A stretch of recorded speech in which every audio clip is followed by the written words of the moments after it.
또 여호와의 말씀이 내게 임하여 이르시되 인자야 예루살렘으로 그 가증한 일을 알게 하여 이르기를 주 여호와께서 예루살렘에 관하여 이같이 말씀하시되 내 근본과 난 땅은 가나안이요 내 아버지는 아모리 사람이요 내 어머니는 헷 사람이라. 내가 난 것을 말하건대 내가 날 때에 내 배꼽줄을 자르지 아니하였고 너를 물로 씻어 정결하게 하지 아니하였고 내게 소금을 뿌리지 아니하였고 너를 강보로 싸지도 아니하였나니 아무도 너를 돌보아 이 중에 한 가지라도 내게 행하여 너를 불쌍히 여긴 자가 없었으므로 내가 나던 날에 내 몸이 천하게 여겨져 내가 들에 버려졌느니라. 내가 내 곁으로 지나갈 때에 내가 피투성이가 되어 발짓하는 것을 보고 내게 이르기를 너는 피투성이라도 살아있으라. 다시 이르기를 너는 피투성이라도 살아있으라 하고 내가 너를 들의 풀같이 많게 하였더니 내가 크게 자라고 심히 아름다우며 유방이 뚜렷하고 내 머리털이 자랐으나 내가 여전히 벌거벗은 알몸이더라. 내가 내 곁으로 지나며 보니 내 때가 사랑을 할 만한 때라. 내 옷으로 너를 덮어 벌거벗은 것을 가리고 내게 맹세하고 언약하여 너를 내게 속하게 하였느니라. 나 주 여호와의 말이니라.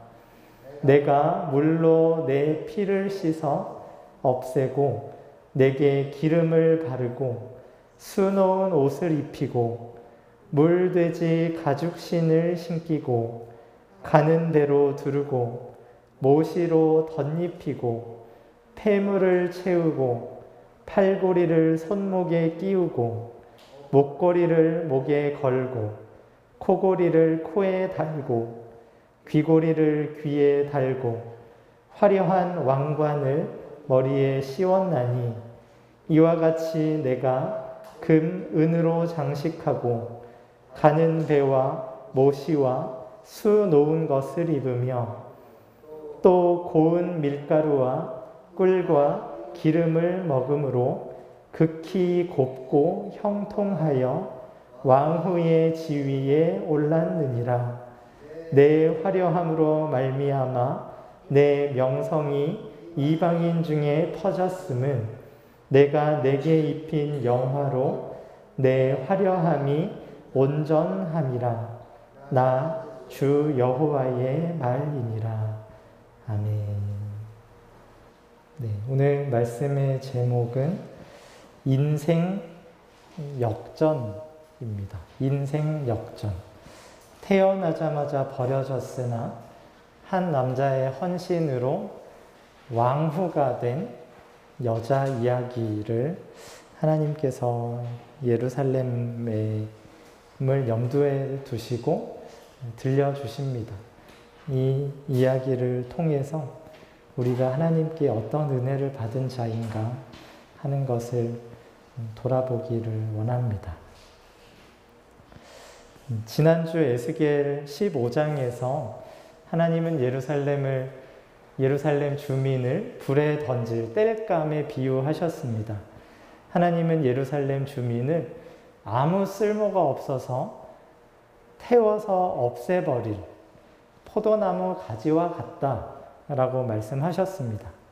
이들이 쓸모없는 존재라고 평가되는 이유는 이들이 하나님께서 요구하신 인애와 공의와 의를 버리고 우상을 따랐기 때문입니다.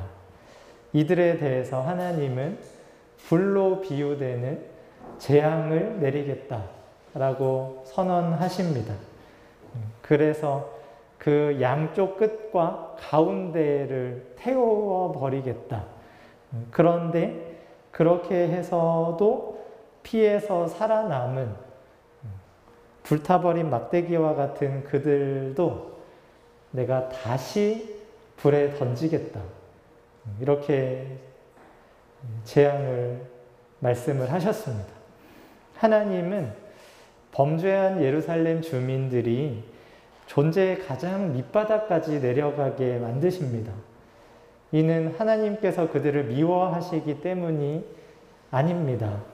하나님께서 그들에게 주신 은혜가 얼마나 큰 것인지를 알게 하시기 위함입니다. 그래서 이들이 자신의 죄를 깨닫고 탄식하고 울며 돌아와서 고침을 받게 하시려고 하나님은 예루살렘 주민에게 시련을 주십니다. 결국 이 과정을 거쳐서 이들이 하나님의 인애와 공의와 의를 알고 실천하는 사람이 되게끔 하시려는 뜻입니다. 아무 쓸모가 없는 죄인에게, 불에 던질 땔감에 불과한 범죄자에게 값없이 베푸신 용서와 사랑을 깨닫고 하나님과 이웃을 사랑하며 섬기는 사람이 되게 하시려고 하나님은 예루살렘을 향한 대적을 그치지 않으십니다. 성도님들은 한 주간 어떻게 지내셨는지요? 내가 예루살렘 주민과 같이 불에 던질 땔감이라는 사실, 내가 하나님 나라에 들어갈 자격이 없고 설령 하나님의 나라에 들어간다고 해도 거기에 기여할 게 아무것도 없는 존재라는 사실을 알아가고 계십니까? 하나님의 거룩하고 의로우며 선한 율법, 계명 앞에서 내가 육신에 속해서 죄 아래에 팔려 사망의 몸인 상태로 내 속에 거하는 죄의 지배를 받고 있는 사람인 것을 알아가고 계십니까? 그래서 오호라, 나는 공고한 사람이로다. 이 사망의 몸에서 누가 나를 건져내랴 울부짖게 되셨습니까? 만약 그렇게 되셨다면 그리스도 예수 안에 있는 속량이 정말 기쁜 소식으로 들리셨을 것입니다. 예수님의 피로 내 죄가 용서되었고 내가 하나님 앞에서 의롭다 하심을 받게 되었다는 사실에 감격하고 감사하게 되셨을 것입니다. 예배를 사모하는 마음이 절로 생기고 말씀을 보고 기도하는 것을 기뻐하는 사람이 되셨겠죠. 하나님께서 부어주신 사랑과 기쁨이 내 안에서 막 샘솟아서 내 주변 사람들이 나의 변화를 감지하고 궁금증을 갖게 되었을 것입니다. 뭐가 그렇게 좋냐? 뭐가 너를 그렇게 밝게, 예쁘게 만들었냐? 이런 생각을 우리 주변 사람들이 품게 되었을 것입니다. 그러나 이런 일이 우리에게서 쉽사리 일어나지를 않습니다. 내가 불에 던질 땔감이구나. 내가 육신에 속하여 죄 아래에 팔려 사망의 몸으로 내 속에 거하는 죄의 지배 아래서 살아가고 있는 공고한 사람이구나. 이러한 사실을 깨닫고 하나님 앞에서 울면서 탄식하는 일이 쉽게 일어나지를 않습니다. 이게 금방 가능한 일이었다면 에스겔서가 지난주에 봤던 15장에서 끝났겠죠. 그러나 에스겔에게 하신 말씀이 아직도 많이 남아 있습니다. 아직 반도 못 봤습니다. 게다가 요한계시록이 끝날 때까지 하나님은 회개하지 않는 이들을 향한 책망을 계속해서 말씀하십니다. 내가 불에 던질 땔감이라는 사실을 알아듣고 받아들이고 그 가운데서 복음을 믿는 일은 이게 쉽게 되는 일은 아닙니다. 내가 불에 던질 땔감이라는 사실, 내가 하나님 앞에서 아무 쓸모가 없는 사람이라는 사실, 내가 하나님의 인애와 공의와 의와는 전혀 동떨어진 삶을 살아왔다는 사실, 이것을 이해하고 받아들이려면 내가 원래 어떤 존재였는가, 그리고 그런 나에게 하나님은 어떤 은혜를 주셨는가, 그 은혜를 받아 누리고 있는 나는 그 은혜를 어떻게 썼는가, 그로 인해서 내가 마주하게 될 결과가 무엇인가, 이러한 것들을 상세히 알아야 됩니다.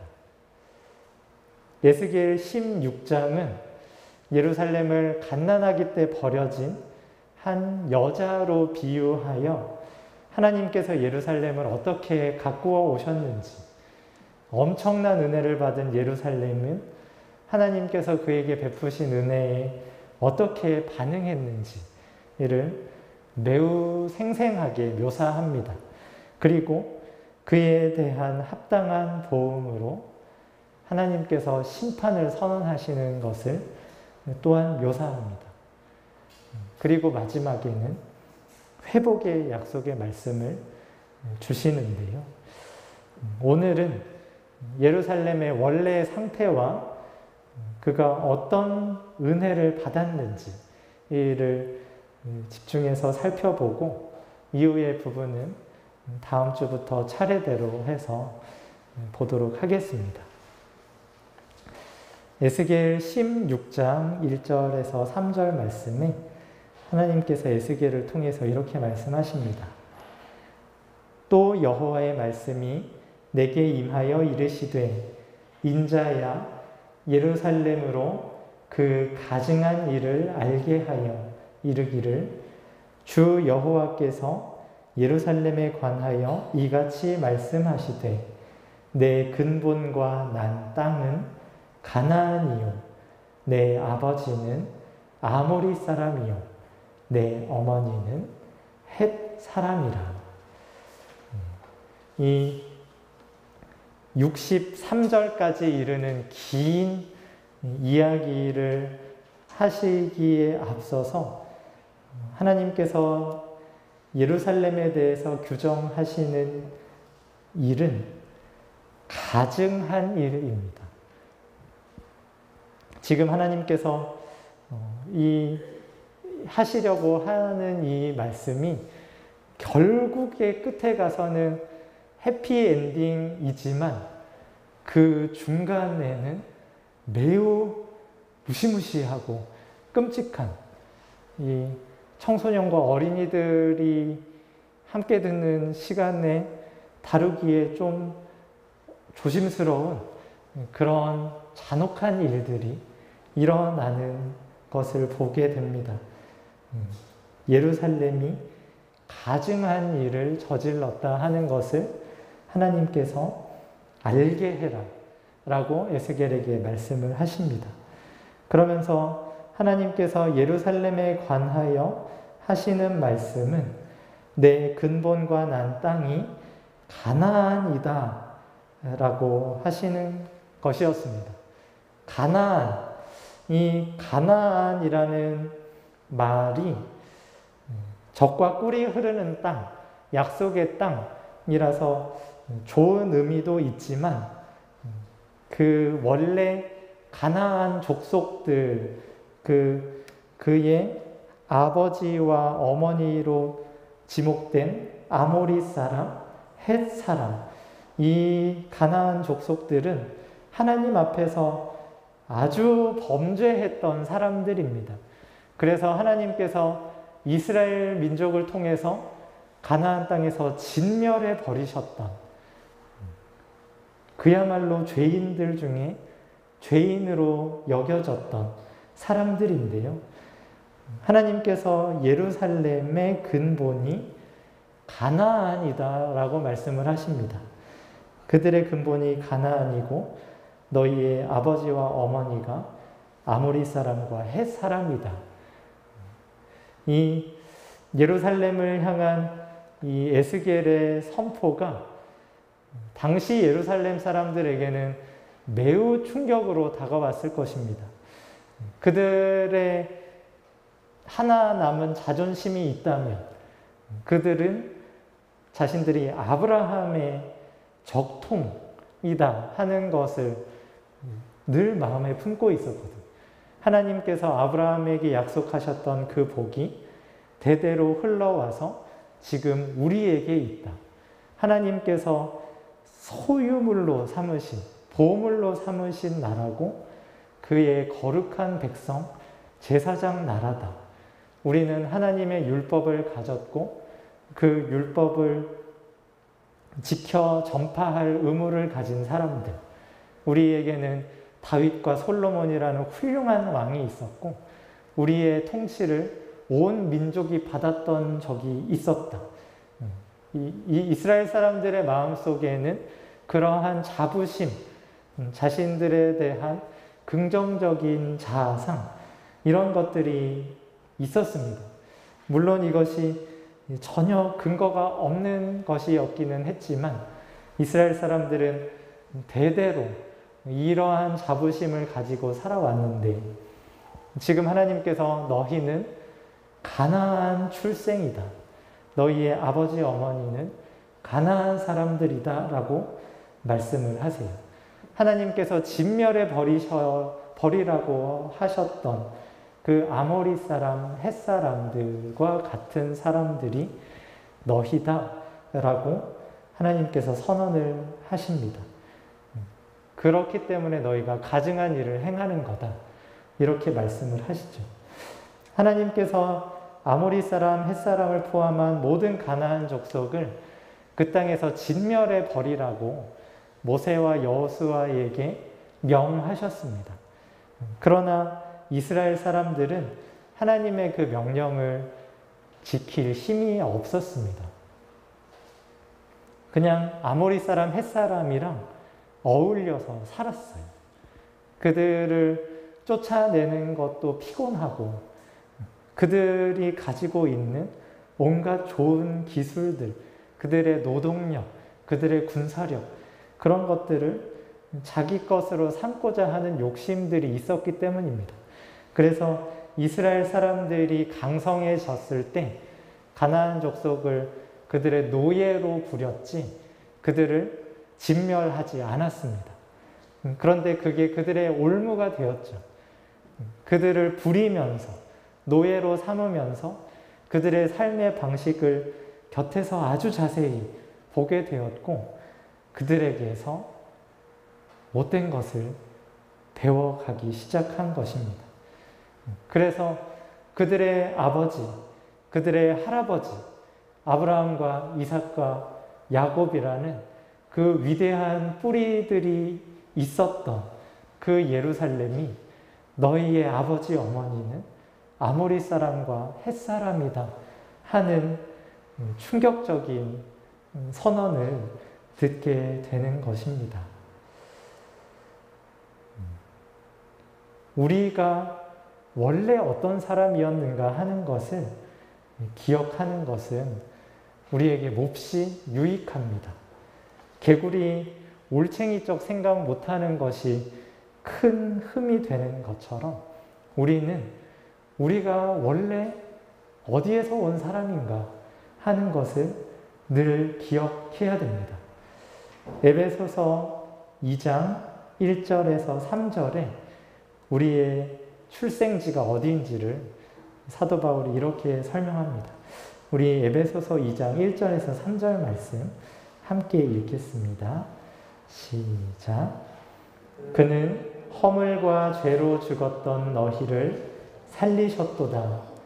그때 너희는 그 가운데서 행하여 이 세상 풍조를 따르고 공중의 권세 잡은 자를 따랐으니 곧 지금 불순종의 아들들 가운데서 역사하는 영이라.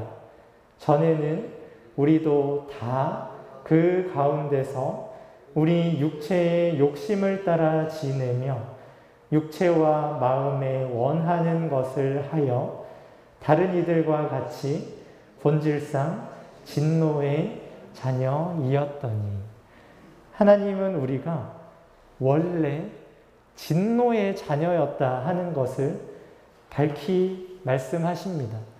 너희가 처음부터 내 계명을 지켰던, 너희가 내 눈에 처음부터 의롭다 함을 받은 자들이 아니다.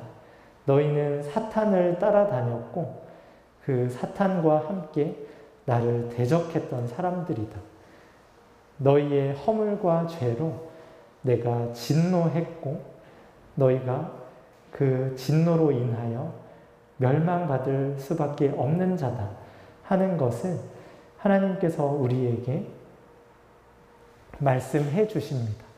우리가 우리의 출발점, 우리가 원래 어떤 상태에 있었는가 하는 것을 잊어버리게 되면 매우 위험한 결과에 처할 수가 있습니다. 하나님을 잊어버리고 나의 의를 세우기에, 나를 높이기에 유혹을 받기가 참 쉽습니다. 예루살렘도 마찬가지입니다. 그들이 어떤 형편에 처해 있는가, 그들의 원래 출생지가 어디인가를 알려주시는 것은 그들이 얼마나 큰 은혜를 받았는가 하는 것을 알게 하시려고 그렇게 하시는 것입니다. 에스겔 16장 4절 5절에 그 가나안 부모 밑에서 태어난 예루살렘을 이렇게 묘사합니다. 내가 난 것을 말하건대 내가 날 때에 내 배꼽줄을 자르지 아니하였고 너를 물로 씻어 정결하게 하지 아니하였고 내게 소금을 뿌리지 아니하였고 너를 강보로 싸지도 아니하였나니 아무도 너를 돌보아 이 중에 한 가지라도 내게 행하여 너를 불쌍히 여긴 자가 없었으므로 내가 나던 날에 내 몸이 천하게 여겨져 내가 들에 버려졌느니라. 이 장면은 영하 6기를 떠올립니다. 태어나자마자 탯줄도 떼지 않은 사람을 들판에다가 버리는 그러한 처지가 너희의 처지였다. 아무도 너를 씻어주지 않았고 소금으로 정결케 해주지 않았고 강보로 싸매주지 않았다. 그냥 태어나자마자 그 상태 그대로 들판에 버려져 있는 상태에 있었다. 옛날, 요즘은 이런 영하 6기가 큰 범죄라서 웬만하면 일어나지를 않는 일인데 고대 사회에서는 종종 있는 일이었다고 합니다.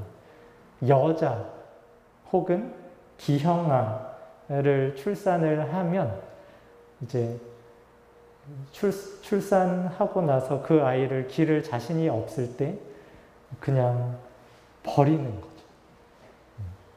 이러한 일이 로마 시대에도 행행했었다고 하고요. 초대교회 성도들이 그렇게 버려졌던 아이들을 데려다가 자신의 자녀로 삼아서 키웠던, 예수님의 사랑을 그렇게 전했던 그런 사례들이 보고가 되기도 합니다. 아무튼 지금 예루살렘의 형편이 태어나자마자 버림받은, 태어났으면 응당 취해야 할 조치들, 일련의 조치들을 아무것도 받지 못한 상태로 죽음을 목전에 두고 있는 그런 상태에 있었다라는 것을 말씀하십니다. 그런 예루살렘을 향해서 하나님께서 이렇게 말씀하십니다. 내가 내 곁으로 지나갈 때에 내가 피투성이가 되어 발짓하는 것을 보고 내게 이르기를 너는 피투성이라도 살아있으라. 다시 이르기를 너는 피투성이라도 살아있으라 하고 내가 너를 들의 풀같이 많게 하였더니 내가 크게 자라고 심히 아름다우며 유방이 뚜렷하고 내 머리털이 자랐으나 내가 여전히 벌거벗은 알몸이더라. 내가 내 곁으로 지나며 보니 내 때가 사랑을 할 만한 때라. 내 옷으로 너를 덮어 벌거벗은 것을 가리고 내게 맹세하고 언약하여 너를 내게 속하게 하였느니라. 나 주 여호와의 말이니라. 태어나자마자 버려진 여자아이를 하나님께서 데려다가 키우신 것입니다. 너는 피투성이라도 살아있으라. 너는 피투성이라도 살아있으라 말씀하시면서 그를 극진히 키웁니다. 그리고 그가 장성해서 이제 사랑할 때가 되었을 때 8절에 내 옷으로 너를 덮어 이렇게 말씀하십니다. 내 옷으로 너를 덮어 너의 벌거벗은 것을 가리고 내게 맹세하고 언약하여 너를 내게 속하게 하였느니라. 이 옷을 남자가 여자에게 덮는다 하는 것은 결혼을 의미하는 것입니다. 이 유사한 이미지가 룻과 보아스에게서 발견이 되는데요. 룻기 3장 7절부터 보면 보아스가 먹고 마시고 마음이 즐거워 가서 곡식단 더미의 끝에 눕는지라. 지금 보아스가 타작마당에서 추수한 것들을 정리하는 지금 추석 연휴인데 추석과 같은 그런 잔치 가운데 있습니다. 그 잔치 자리에서 누워 있는데 8절에 밤중에 그가 놀라 곡식단 더미의 끝에 눕는지라. 룻이 가만히 가서 그의 발치 이불을 들고 거기 누웠더라. 지금 중년 남성이 자고 있는데 한 여성이 그의 발 밑으로 이불을 들고 들어와서 누워 있는 거예요. 밤중에 그가 놀라 몸을 돌이켜 본즉 한 여인이 자기 발치에 누워 있는지라. 이르되 네가 누구냐 하니 대답하되 나는 당신의 여종 룻이오니 당신의 옷자락을 펴 당신의 여종을 덮으소서. 이는 당신이 기업을 물을 자가 됨이니이다 하니. 이 과부가 돼서 이스라엘로 들어온 룻이 그의 기업 물을 자가 되는 보아스에게 프로포즈를 하는 장면입니다. 당신의 옷자락을 펴 당신의 여종을 덮으소서. 이게 당신에게 속한 사람이 되게 해주십시오. 당신의 은혜 안에 있게 해주십시오. 라고 요청을 하는 것인데요. 이러한 일을 하나님께서 예루살렘을 향해서 하신 겁니다. 내 옷으로 너를 덮어 벌거벗은 것을 가리고 내게 맹세하고 언약하여 너를 내게 속하게 하였느니라. 이 들판에 버려진 가나안 족속의 자식, 아무 조치도 취해지지 않았던 죽어가고 있던 예루살렘을 하나님께서 데려다가 키워서 그와 결혼을 하신 겁니다. 나는 너의 하나님, 너는 내 백성. 이 상호 배타적인 관계 안에서 서로 밀접한 관계를 누리기로 그렇게 약속을 하셨습니다. 그렇게 결혼을 한 남편이 아내에게 한 일을 9절부터 묘사합니다. 내가 물로 내 피를 씻어 없애고 내게 기름을 바르고 수놓은 옷을 입히고 물돼지 가죽신을 신기고 가는 배로 두르고 모시로 덧입히고 태물을 채우고 팔고리를 손목에 끼우고 목걸이를 목에 걸고 코고리를 코에 달고 귀고리를 귀에 달고 화려한 왕관을 머리 위에 씌웠나니 이와 같이 내가 금, 은으로 장식하고 가는 배와 모시와 수 놓은 것을 입으며 또 고운 밀가루와 꿀과 기름을 먹음으로 극히 곱고 형통하여 왕후의 지위에 올랐느니라. 벌거벗은 강포에 쌓이지도 못했던 예루살렘이 하나님에 의해서 왕후의 지위에 오르는 모습을 묘사하십니다. 그를 싸맬 수 있는 모든 좋은 것으로 다 싸매어서 그를 화려하게, 온전하게 그의 명성이 이방인 중에 퍼지게끔 하나님께서 그렇게 만들어 주셨다 하는 것을 예루살렘을 향하여 말씀을 하십니다. 이게 그야말로 인생 역전 아닌가요?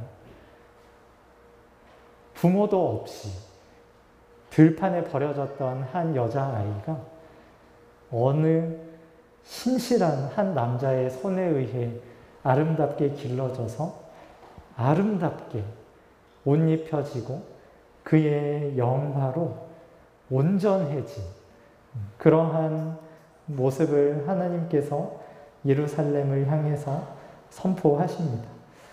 이 예루살렘이 누리고 있는 이 모든 장식들이 사실은 성전을 치장할 때의 재료들, 그리고 성전에서 제사 드릴 때 쓰는 재료들, 고운 밀가루와 기름, 이런 것들은 다 제물로 드렸던 것들이거든요. 이런 것들을 상기시키면서 예루살렘이 아주 아름답고 화려하고 온전하게 그렇게 만들어 주었다 하는 것을 하나님께서 상세하게 내가 어떻게 너희를 소중하게 여기고 아름답게 했는지를 설명하십니다. 이 시궁창에 있던 한 비참한 인생을 하나님께서 왕후의 지위로 올려놓으시는 이 인생 역전의 장면이 우리가 하나님의 은혜 아래서 받은 복입니다. 허물과 죄로 죽었던 육체와 마음이 원하는 것을 하면서 사탄을 따라서 살았던 본질상 진노의 자녀이었던 우리를 하나님께서 이렇게 회복시키셨습니다. 그 모습을 에베소서 2장 4절에서 6절에 이렇게 묘사합니다. 긍휼이 풍성하신 하나님이 우리를 사랑하신 그 큰 사랑을 인하여 허물로 죽은 우리를 그리스도와 함께 살리셨고 너희는 은혜로 구원을 받은 것이라. 또 함께 일으키사 그리스도 예수 안에서 함께 하늘에 앉히시니. 진노의 자녀였던 우리를 살리실 뿐만 아니라 그리스도 예수 안에서 하나님 보좌 우편에 함께 앉게 하는 은혜를 우리에게 허락하셨습니다. 하나님께서 우리에게 하신 일이 곧 하나님께서 예루살렘에 하신 일입니다. 버려져 있던 아무런 소망이 없던 한 인생에게 찾아오셔서 그의 모든 것을 책임져 주시고 하나님의 모든 영화로 우리를 덧입혀 주셨습니다. 아무 공로가 없는 우리에게 아들의 피를 덮어주셔서 의를 의롭다 하시고 아들과 함께 하나님 보좌 우편에 앉아있게 하셨습니다. 이것이 예루살렘이 누렸던 영화이고 오늘날 그리스도 예수 안에 있는 우리들이 누리는 영화입니다. 하나님께서 아무것도 한 것이 없는 우리에게 이렇게 파격적인 은혜를 주시면서 하나님의 그 풍성하신 사랑을 우리에게 쏟아부어 주셨습니다.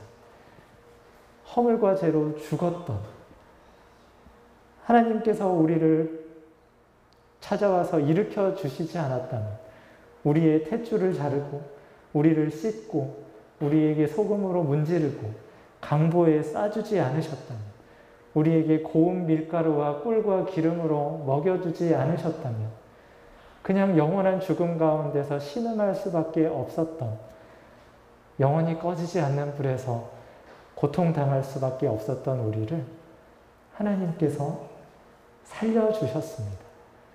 살려주셨을 뿐만 아니라 하나님 보좌 우편에 앉히셨습니다. 하나님의 신부로 하나님의 가장 소중한 보물로 우리를 여겨주시면서 우리를 향한 사랑을 나타내 보여주셨습니다. 성도님들, 우리가 이렇게 큰 사랑을 받은 사람이라는 것을 알고 계십니까? 이 말도 안 되는 이 인생 역전이 우리에게 일어난 일이라는 사실을 우리가 명확하게 알 수 있어야겠습니다. 그런데 이게 참 우리가 알기가 어려운 게 우리가 허물과 죄로 죽은 사람입니다. 태어나자마자 탯줄도 떼지 못한 상태로 그냥 천둥벌거숭이로 들바닥에 버려져 있던 존재입니다 하는 것을 우리가 깨닫지를 못하기 때문에 그것을 우리가 받아들이지를 못하고 그것을 우리가 인정하려고 들지 않기 때문에 우리가 이렇게 큰 사랑과 은혜를 받은 존재구나 하는 것을 제대로 인식하지를 못하지. 우리는 어느 어엿한 중산층 가정에서 태어나서 자라서 정상적으로 교육을 받고 자란 그래도 꽤 괜찮은 사람이다 하는 생각을 우리 마음에 늘 품고 있습니다. 나는 괜찮은 사람이고 나는 어디 가서 아쉬운 소리 할 사람이 아니다. 그래서 하나님께서 나를 사랑하신다. 하나님께서 나를 구원하신다. 하는 그 소식을 나 정도면 그럴 수 있지 하는 식으로 무덤덤하게 받아들일 때가 무척 많습니다. 사실은 그것이 아닌데 우리는 허물과 죄로 죽었고 하나님의 진노 아니면 당할 것이 없던 곤고하고 비참한 존재였습니다. 하나님께서 우리에게 그것을 가르쳐 주시고 또한 동시에 그 시궁창 속에서 죽어가던 그 비참한 존재를 하나님의 보좌 우편에 앉히셨다 하는 이 놀라운 소식을 우리에게 들려주시고자 계속해서 우리에게 말씀하십니다. 우리를 너 자신을 알으라고, 너가 어떤 죄인인지를 알으라고, 너에게 내가 어떤 사랑을 부어주었는지 제발 알으라고. 그런데 우리는 알려고 하지를 않아요. 그러고서 가증한 일을 하기를 서슴지를 않습니다. 다음 주부터 그 가증한 일들의 처참한 광경들을 보게 될 텐데요. 우리가 어떠한 처지에서 시작해서 어떠한 영광에까지 올라간 자인가 하는 것을 밝히 깨닫는 상태에서 우리의 가증한 일들을 보아야 그게 정말 끔찍한 일로 느껴지게 됩니다. 내가 허물과 죄로 죽은 자라는 사실, 그런 나를 하나님께서 살리셨고 그리스도와 함께 하나님 보좌 우편에 앉혀주셨다 하는 사실, 이것이 한 주간 동안 여러분의 심령 속에 깊이 뿌리 내리기를 소망합니다. 하나님께서 우리에게 은혜를 주셔서 우리가 어떠한 처지였는지, 그러한 우리를 어디로 데려오셨는지를 밝히 깨닫게 하시고, 그 가운데서 우리가 하나님께 범한 일들이 얼마나 끔찍한 범죄였는지를 깨닫고 거기에서 돌이키게 하시는 은혜가 있게 되기를 소망합니다. 한 주 동안 곰곰이 묵상해 보시기 바랍니다. 나는 어디에서 시작했는가? 지금 나는 어디에 있는가? 허물과 죄로 죽은 우리를 하나님께서 살리시고 하늘에 앉혀주셨습니다. 이 사실을 전제로 우리의 행위들이, 우리가 하나님께 하고 있는 모든 것들이 평가되어야 합니다. 이것들을 깨닫는 복이 우리 모두에게 있기를 소망합니다. 기도하겠습니다.